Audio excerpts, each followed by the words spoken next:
আজকে কম্পিউটারে কাজ আনতে গেলাম। আগের কাজ শেষ করে জমা দিয়ে নতুন কাজ আনতে গেলাম। সেখানে পৌঁছে দেখি আজ কৌশিকী অমাবস্যা, তাই মায়ের আরাধনা হচ্ছে।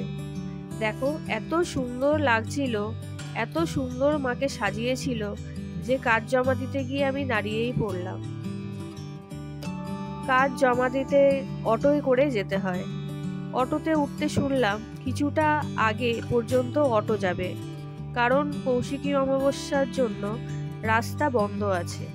তাই অটো থেকে নেমে হেঁটেই পৌঁছালাম।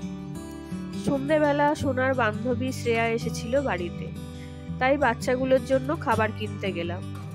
এই দোকানের খাবার খেতে বাচ্চারা খুব ভালোবাসে, একেবারে গরম করিয়েই নিয়ে এলাম। বাচ্চাদের হাতে দিতে তো তারা খুব খুশি। তো আজকের ভিডিওটা এই পর্যন্তই। দেখা হবে নেক্সট ভিডিওতে। ভালো থাকবেন।